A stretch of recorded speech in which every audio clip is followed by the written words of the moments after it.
I gave you examples where Paul uses different recensions of the Old Testament, which means there's a corruption there. Both mean completely different things. My ears you have opened and a body you have prepared for me are not the same thing.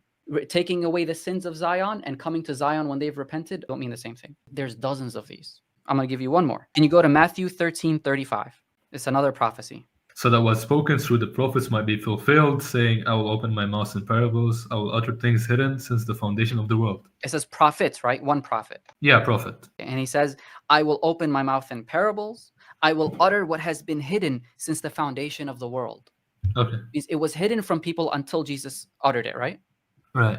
Okay. So this is a quotation of Psalm 78:2. I will open my mouth in a parable or in parables. I will utter dark sayings of old, things that we have heard and known that our fathers have told us. One says things that have been hidden from the foundations of the world, secret, nobody has known about them. And the actual text says things that we have known and our forefathers have been telling us all along. And that's in both recensions, by the way. That's in the Septuagint and the Masoretic text. Oh, it's in the Septuagint as well? It's in both, yeah.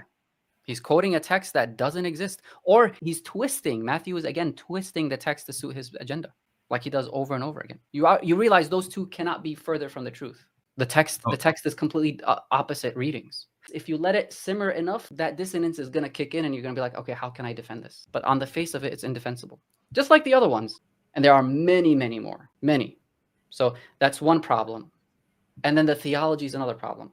This is just the tip of the iceberg. The number of 2nd and 3rd century manuscripts for the New Testament, I can count them with two hands. P52, P104, P77, P90, P139, and P32, which is a fragment of Titus. That's about it.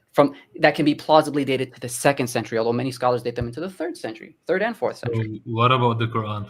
We don't have this issue. Our text is completely preserved from day one. The Quran, we have the entirety of the Quran from the 1st century of the Prophet ﷺ, multiple times over. In one masjid, in my masjid in Sana'a, 950 manuscripts of the Quran, 40 of them in Hijazi script from the 1st century of the Islamic calendar. That's the upper text. And then the lower text is from even, possibly from the time of the Prophet. They date back from the time of Muhammad? Yes. Oh, by the way, I have books by Christian scholars on this. This is Keith Small, Textual Criticism and Quran Manuscripts. In the very, what was it, page 32, I think? Ah, right here. This is one of the oldest Quran manuscripts in the collections of the Bibliothèque Nationale de France in Paris. It is held to date to the same era as BL 2165, and a recent argument has been put forth moving its date back to the early to mid 2nd century.